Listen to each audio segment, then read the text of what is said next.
नमस्कार। India speaks daily में आपका स्वागत है। इंडिया स्पीक्स डेली अर्थात no left, no right, only Sanatan voice और मैं हूं आपके साथ संदीप देव। इलाहाबाद हाई कोर्ट ने एक टिप्पणी की थी और ये टिप्पणी बड़ी ही गंभीर थी। टिप्पणी में इलाहाबाद हाई कोर्ट ने कहा था कि भारत में विवाह की संस्था को नष्ट करने के लिए एक व्यवस्थित डिजाइन काम कर रहा है। ये शब्द आप ध्यान दीजिए, एक व्यवस्थित डिजाइन काम कर रहा है। इलाहाबाद हाई कोर्ट का जो संज्ञान था वो फिल्म और टीवी धारावाहिक को लेकर था और उन्होंने कहा कि यह जो व्यवस्थित डिजाइन काम कर रहा है इसमें फिल्में और टीवी धारावाहिक का योगदान ज्यादा है, यही योगदान दे रहे हैं।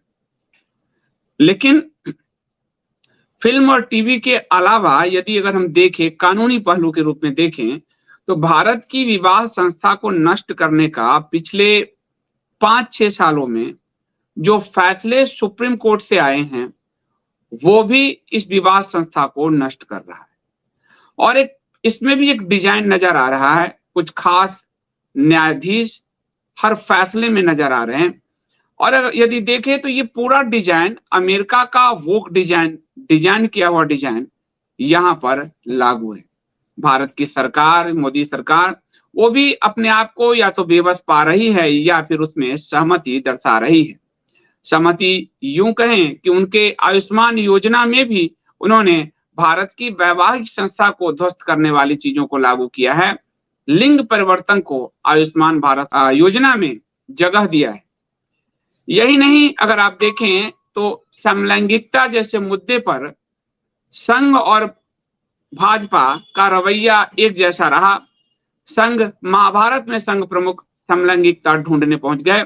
ये अलग बात है कि विरोध देखते हुए भारत की सरकार ने बड़े ही कड़े शब्दों में कोर्ट में इसका विरोध किया कि विवाह की संस्था ध्वस्त हो जाएगी। सुप्रीम कोर्ट ने कल 1 सितंबर को एक और सुप्रीम कोर्ट का फैसला आया है जो दर्शा रहा है कि भारत की विवाह की संस्था को नष्ट करने का व्यवस्थित डिजाइन धीरे धीरे बड़ा आकार लेता जा रहा है। सुप्रीम कोर्ट ने अब ऐसा फैसला दे दिया है कि बिना विवाह किए आप बच्चे पैदा करते रहें, इस पर कोई अपराध नहीं है और उस बच्चों को आप संपत्ति में भी अधिकार दें। तो हम कुछ फैसलों को इस फैसले के आलोक में देखेंगे कि सुप्रीम कोर्ट किस तरह से अमेरिका के वोक एजेंडे के साथ खड़ा नजर आ रहा है। यदि आप सबने नोट किया हो तो वोक एजेंडे को लेकर राजीव मल्होत्रा ने स्नैक्स इन द गंगा में एक्सपोज किया था और बताया था कि भारत की सरकार और सुप्रीम कोर्ट दोनों अमेरिका के वोक एजेंडे को भारत में थोपने का प्रयास कर रहे हैं। इस पूरे मामले को हम हर फैसले के आलोक में समझेंगे आज के इस वीडियो में। आप लोग वीडियो को लाइक कर लीजिए, चैनल को सब्सक्राइब कर लीजिए, लाइक जरूर कीजिए, बेल आइकन दबाइए। आप ज्वाइन बटन के जरिए चैनल को बचाए रखिए और आप कंटेंट का एक छोटा सा मूल्य है उसे जरूर चुकाइए। डिटेल आपके डिस्क्रिप्शन में, पिन कमेंट में और आपके स्क्रीन पर है। मैं लौटता हूं इस प्रोमो के बाद।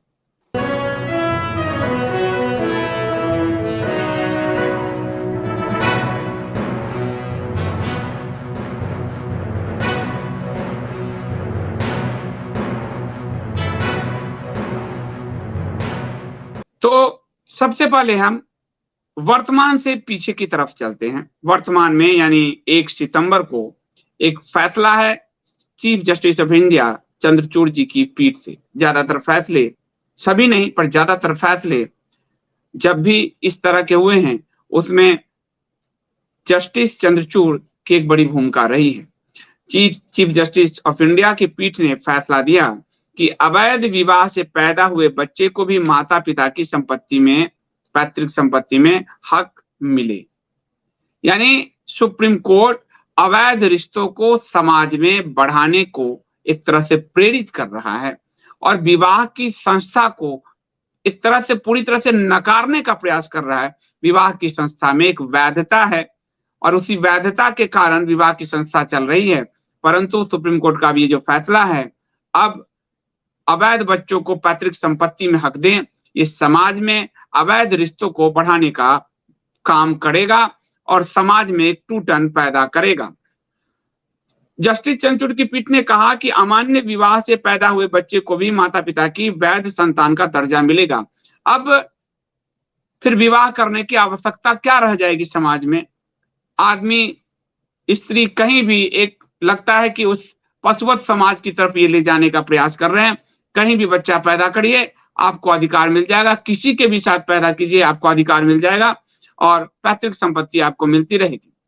सुप्रीम कोर्ट का ये जो फैसला है कि अमान्य विवाह से पैदा हुए बच्चों को भी माता पिता की पैतृक संपत्ति में हक मिलना चाहिए, उसने कहा कि ऐसे बच्चों को भी वैध कानूनी वारसों के साथ हिस्सा मिलना चाहिए। सुप्रीम कोर्ट ने जो है आपको अब सुप्रीम कोर्ट के इस फैसले के बाद हिंदू मैरिज एक्ट की धारा 16(3) का दायरा बढ़ाया जाएगा, यानी हिंदू मैरिज एक्ट में संशोधन किया जाएगा। आपने मुस्लिम मैरिज एक्ट, ईसाई मैरिज एक्ट को नहीं छुआ जाएगा। यानी सारी व्यवस्था जो अमेरिका का वो कल्चर है, यदि आप स्नैच इन द गंगा को देखें, और मैं सबसे कहता हूं अंग्रेजी में है इसलिए कई लोगों को पढ़ना कठिन लगता होगा, परंतु ये पुस्तक आपके लिए अनिवार्य होनी चाहिए। जो लोग हिंदी में इसको कर सकते हैं, अनुवाद करके छोटा छोटा पोस्ट लिख सकते हैं, वो जरूर लिखें कि अमेरिका समाज टूट रहा है, टूटन की कगार पर है। स्टेप फादर, स्टेप मदर रिश्ते चल नहीं रहे, तलाक दर बढ़ रहा है, अवैध बच्चों की संख्या बढ़ रही है। उस चीज को चूंकि अमेरिका उससे जूझ रहा है, तो भारत की जो एक मजबूत पारिवारिक व्यवस्था है, संस्था है, उसको तोड़ने का पूरा षड्यंत्र चल रहा है, जिसमें सरकार, न्यायपालिका सबकी कहीं ना कहीं संलिप्तता दिख रही है अमेरिका सर्टिफाइड वो एजेंडे को बढ़ाने में। और इसीलिए हिंदू मैरिज एक्ट की धारा 16(3) का दायरा बढ़ाने का अब प्लान किया जा रहा है। ये जो फैसला है वो 11 साल एक पुराने मामले पर देते हुए chief justice of India DY Chandrachud, justice JB Pardiwala और जस्टिस मनोज मिश्रा की बेंच ने ये दिया है, जिसमें अब हिंदू विवाह कानून में जिस विवाह को कानूनी मान्यता नहीं मिली हो, उससे पैदा हुए बच्चों की भी माता पिता की पैतृक संपत्ति में हिस्सेदारी किया जाएगा। हिंदू विवाह कानून, इसलिए जो समान नागरिक संहिता जो है इस देश में नहीं लाने के लिए कि पीछे सरकार और कोर्ट जो जिस तरह से ठगती है लेकिन नहीं लाती, उसका एक बड़ा रीजन यही है कि सारे प्रयोग हिंदू परिवार व्यवस्था में किए जा रहे हैं, सारे प्रयोग हिंदू विवाह व्यवस्था में किए जा रहे हैं, और सारे प्रयोग क्योंकि हिंदू ढहेगा तो अब्राह्मिक कल्चर बढ़ेगा। ये साफ थ्योरी है और इसी थ्योरी को बढ़ाने का काम किया जा रहा है। सुप्रीम कोर्ट ने शुक्रवार को अपने निर्णय में कहा कि हिंदू उत्तराधिकार कानून के तहत प्राप्त यह अधिकार अब अवैध विवाह से यानी अवैध रिश्तों से पैदा हुए बच्चों को मिल जाएगा। अवैध विवाह तो अवैध होता नहीं, अवैध रिश्तों से पैदा हुए बच्चे को भी मिलेगा। और हिंदू विवाह अधिनियम 1955 इस पर कहता है को किसी भी विवाह को 2 आधार पे अवैध माना जाता है। एक, विवाह के दिन से ही, दूसरे जिस दिन अदालत अमान्य घोषित कर दे, यानी कि जिस दिन विवाह के लिए अदालत अमान्य यानी तलाक आदि की घोषणा कर दे तब जाकर विवाह अमान्य होता है। ये हिंदू विवाह अधिनियम में है, हिंदू शास्त्र में नहीं है। और मैं इसीलिए आप सबको हिंदू विवाह संस्कार जैसी पुस्तक आपको रिकमेंड करता हूं कि अपने घर के बच्चे बच्चियों को पढ़वाइए कि हमारी विवाह व्यवस्था क्या थी, इसको क्या बनाने का प्रयास सुप्रीम कोर्ट और सरकारें कर रही है, इस चीज को समझिए। तो सुप्रीम कोर्ट का ये जो फैसला है, ये असल में ये फैसला हिंदू विवाह अधिनियम को ही और ज्यादा छेड़छाड़ करते हुए इसमें अवैध रिश्तों को भी जगह दे दिया गया है। और ये जो है सुप्रीम कोर्ट की बेंच ने सभी पक्षों का दलील सुना, 4 बिंदुओं में अपना फैसला सुनाया। सीजेआई चंद्रचूड़ जी ने कहा कि हिंदू विवाह अधिनियम 1955 की धारा 16 के उपधारा 1 के तहत अवैध विवाह के तहत पति पत्नी के बच्चे कानून की नजर में वैध हैं। उपधारा 2 के तहत अमान्य विवाह से अमान्य अवैध रिश्ते होते हैं, अवैध विवाह नहीं हो सकते। इसलिए चूंकि इन सबको वोक एजेंडा ब्राह्मिक थॉट है, तो अमान्य विवाह शब्द उपयोग किया गया है, पर असल में अवैध रिश्ते हैं, विवाह नहीं। विवाह से पैदा हुए बच्चे वैध हैं और चूंकि इसलिए माता पिता की संपत्ति में उनको अधिकार है।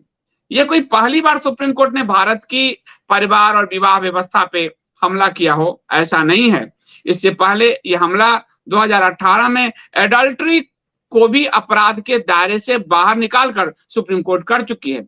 अडल्ट्री के तहत यानी घर में अवैध रिश्तों को घुसाने का प्रयास किया गया था, और ये जो अडल्ट्री यानी धारा 497 उसके प्रावधान को सुप्रीम कोर्ट ने 27 सितंबर 2018 को असंवैधानिक करार दिया था, जिसके तहत विवाहेतर संबंध को यानी अडल्ट्री को अपराध से बाहर निकाला गया था।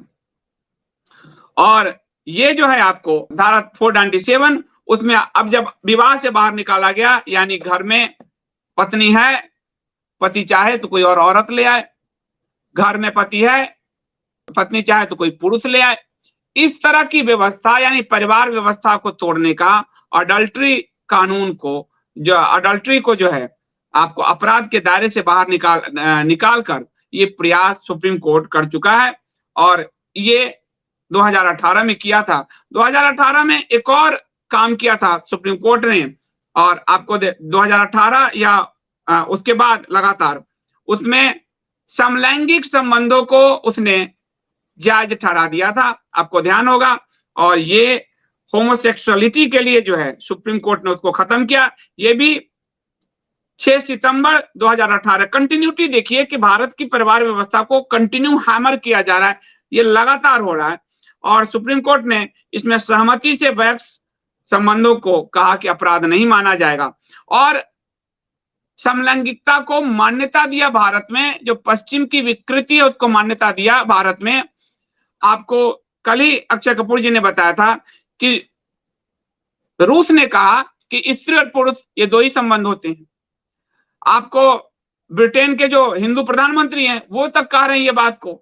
लेकिन गे राइट के लिए अमेरिका पगलाया घूम रहा है, और अमेरिका की थ्योरी को थोपने के लिए भारत की अदालतें और सरकारें काम कर रही है। और सरकारें इसलिए कहूंगा मैं कि समलैंगिक राइट की बहाली के लिए संघ प्रमुख मोहन भागवत उसको महाभारत तक में खींच के ले जाके अपना कुकृत और अपना ये कुंठित प्रयास कर चुके हैं, जिसके कारण उन पर मेरी ओर से उन पर एक वाद भी दायर किया गया, थाने में शिकायत भी दायर किया गया था। और जब ये मामला बहुत उछला तब भारत की सरकार ने कोर्ट में कहा कि समलैंगिक विवाह को मान्यता नहीं दिया जा सकता, ये पूरे विवाह व्यवस्था को ध्वस्त कर देगा। लेकिन ये प्रयास चल रहे हैं और आगे ये किया जाएगा, समलैंगिकों के विवाह के राइट भी दिए जाएंगे। अभी समलैंगिक संबंधों को वैध ठहराया गया है, अब कल समलैंगिक के विवाह के राइट भी दिए जाएंगे, जिसके लिए चंद्रचूड़ साहब बहुत बेचैन थे। और उनकी अगर आप हियरिंग में उनकी टिप्पणियां पढ़ें तो उनको आपको लगेगा कि टिप्पणियां उनकी उस तरफ रुख करता हुआ दिख रहा है। और ये आपको समलैंगिकता को लेकर भी इनका जो है भारत के परिवार और विवाह व्यवस्था पर हमला साफ दिख रहा है। उसके बाद लिव इन रिलेशन को लेकर भी इन कोर्ट के फैसले आए हैं, और लिव इन रिलेशन को भी वैध ठहरा दिया गया है। यानी और वही वैध ठहराने के बाद लिव इन रिलेशन से जो बच्चे पैदा होंगे उसको अब सुप्रीम कोर्ट कल के फैसले में संपत्ति में भी, पैतृक संपत्ति में भी अधिकार देने की वकालत कर चुका है। तो आप ये सोचकर देखिए फिर विवाह कोई क्यों करेगा, समाज में जिम्मेदारियों का जो बंटवारा है वो फिर क्यों करेगा। और विवाह हिंदू समाज में एक पवित्र धार्मिक व्यवस्था है, विवाह एक संस्था है। उस पवित्र धार्मिक जो आयोजन है उसको पूरी तरह से अमेरिकन वोक कल्चर के अनुरूप उसको ध्वस्त करने का संगठित प्रयास हो रहा है। एक पैटर्न दिख रहा है, और ये पैटर्न भले ही फिल्म और टीवी को लेकर इलाहाबाद हाई कोर्ट ने कहा हो, परंतु ये पैटर्न हमें सुप्रीम कोर्ट के निर्णय में भी लगातार झलकता हुआ दिख रहा है। इसलिए मैं आप सबसे कहूंगा कि परिवार और विवाह व्यवस्था पर ये जो फैसले आते हैं रूटीन के पॉलिटिकल बहस से इतर, इस व्यवस्था पर भी आप लोग सोशल मीडिया के अपने अपने प्लेटफॉर्म से बहस जरूर करें। यदि आप ऐसा नहीं करते हैं तो कभी आप खुद इसके शिकार हो सकते हैं। एज ए पति आप इसके शिकार हो सकते हैं, एज ए पत्नी आप इसके शिकार हो सकते हैं, और भविष्य में आपकी पूरी परिवार व्यवस्था अमेरिका जैसी हो जाएगी। Step father, step mother, step सन, इसी में वहां की पूरी परिवार व्यवस्था इर्द गिर्द घूमती है। पता नहीं चलता कौन किसका बच्चा है, कौन किसका बाप है, कौन किसकी माँ है। और जब आपको ध्यान होगा बराक ओबामा जब अमेरिका के राष्ट्रपति थे, जब वो भारत के दौरे पर आए थे तो उन्होंने दिल्ली के श्रीफोर्ड ऑडिटोरियम में साफ कहा था कि भारत की व्यवस्था में जो सबसे मजबूत कड़ी है वो परिवार है। ये अमेरिका को समझ में आ रहा है और इसीलिए अमेरिका उसको तोड़ने के लिए वोक एजेंडे को बढ़ा रहा है। वोक एजेंडा कैसे? भारत के एजुकेशन पॉलिसी जो इस सरकार ने अडॉप्ट किया है, मोदी सरकार ने, वो भी वोक एजेंडे के तहत अमेरिका का ही पॉलिसी है। कोर्ट के फैसले वोक एजेंडे के फैसले हैं। जातिवाद का जहर वोक एजेंडा का फैसला है।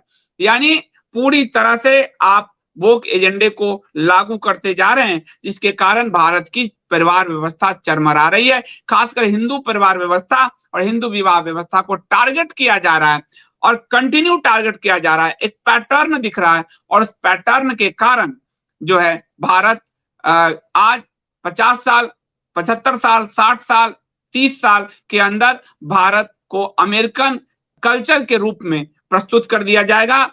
परिवार व्यवस्था खत्म हो जाएगी, विवाह व्यवस्था खत्म हो जाएगी और इसका काम कोर्ट और सरकार चाहे तो SC ST पे आप कहेंगे सरकार क्या कर सकती है? SC ST पर सरकार ने कोर्ट के फैसले पलट दिए, OBC पर सरकार ने कोर्ट के फैसले पलट दिए। सरकार कोर्ट के कई फैसले पलट चुकी है। सरकार चाहे तो परिवार व्यवस्था को लेकर, विवाह व्यवस्था को लेकर लॉ पर सुप्रीम कोर्ट के फैसले को पलट सकती है, परंतु सरकार ये नहीं करेगी क्योंकि ये सरकार भी अमेरिका सर्टिफिकेशन चाहती है, ACYPL की सर्टिफिकेशन चाहती है, अमेरिकी सरकार की सर्टिफिकेशन चाहती है, बिल गेट्स का सर्टिफिकेशन चाहती है और जिसके कारण कोर्ट के फैसले सरकार उस कोर्ट के फैसले को बदलने का कोई प्रयास नहीं कर रही। यहां तक कि अडल्ट्री आदि पे तो सरकार पक्ष में खड़ी है, असमलैंगिक राइट के पक्ष में भी सरकार खड़ी थी। और आपको ध्यान होगा कि अपने आयुष्मान योजना में सेक्स चेंज का प्रावधान भी सरकार ने किया, यानी सरकार भी उसको अडॉप्ट करती जा रही है और धीरे धीरे उसको पुश कर रही है। उसको मालूम है कि एकाएक करेंगे तो जनता उखड़ जाएगी, तो सुप्रीम कोर्ट और सरकारें मिलकर इस परिवार व्यवस्था, हिंदू परिवार व्यवस्था और आपको विवाह व्यवस्था को ध्वस्त कर रही है। मैं आप सबसे कहूंगा हिंदू विवाह संस्कार जैसी पुस्तकें आपके घर में होनी चाहिए ताकि आप इस व्यवस्था को समझें और आपके बच्चे कल को अवैध रिश्तों में किसी को लाकर आपकी पैतृक संपत्ति में अधिकार न मांग लें तो आपकी दुर्दशा क्या होगी? पितरों का ऋण आप क्या चुकाएंगे? आपकी पूजा परिवार व्यवस्था क्या चलेगी? इस पर भी आप सोचिएगा। कल को आपके घर में एक अवैध सिस्टम को, अवैध रिश्तों का बीज सुप्रीम कोर्ट ने बो दिया है। इससे लड़ना आपका हमारा काम है। सरकार और कोर्ट तो अमेरिका के वोक एजेंडे को बढ़ाएगी ही, क्योंकि अमेरिका से सर्टिफाई होना भारत के नेताओं के लिए, न्यायाधीशों के लिए, एलिट भारत क्लास के लिए बड़ा ही गर्व का विषय होता है। हमें ऐसे समय पुतिन जैसे एक नेता की जरूरत है जिन्होंने साफ कहा कि रूस के समाज में स्त्री पुरुष ये दो ही रिश्ते हैं, ये फालतू के रिश्तों में रूस के समाज को नहीं झोंकेंगे। और हिंदू प्रधानमंत्री ब्रिटेन के ऋषि सुनक ने अपने पर्सनल कैपेसिटी में कहा सरकार ने पास कि ये इस तरह के जो रिश्ते स्त्री पुरुष के रिश्ते होने चाहिए, इस तरह के जो रिश्ते वो समाज व्यवस्था को ध्वस्त करते हैं। भारत की सरकार के तरफ से भारत के मुखिया प्रधानमंत्री का इस पर कोई बयान कभी नहीं आता।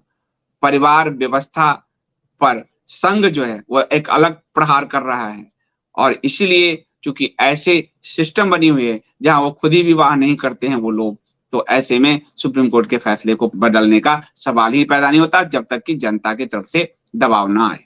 तो मेरा आप सबसे मानना है कि भारत की पूरी परिवार व्यवस्था पर सुप्रीम कोर्ट के जो निर्णय है उसको मैंने टेलीग्राम के कंटेंट फॉर चेंज के न्यायपालिका सेक्शन में रख दिया है। लीजिए, मंथन कीजिए, चिंतन कीजिए और इस पर पोस्ट लिखिए और एक सभ्य, मर्यादित, संस्कारित और संवैधानिक भाषा में इसके विरोध में उतरिए, इससे पहले कि कहीं आपके बच्चे आए और एक अवैध रिश्ते को आपके घर में बताएं कि डैड, पापा जी, पिताजी, अब ये जो पैतृक संपत्ति है उसमें इसका हक है और आप अपने पितरों को क्या मुंह दिखाएंगे, ये सोचते रह जाएं। आज के लिए इतना ही। बहुत बहुत धन्यवाद। आज शनिवार है, शनिवार को सब्सक्राइबर्स जो भी सब्सक्रिप्शन पे करते हैं हमारे 100 रुपीज पर मंथ कंटेंट के लिए, उनके लिए आज स्पेशल व्यवस्था है, रात्रि व्यवस्था है क्वेश्चन आंसर सेशन का। उसमें हम आज 2 से 3 लोगों का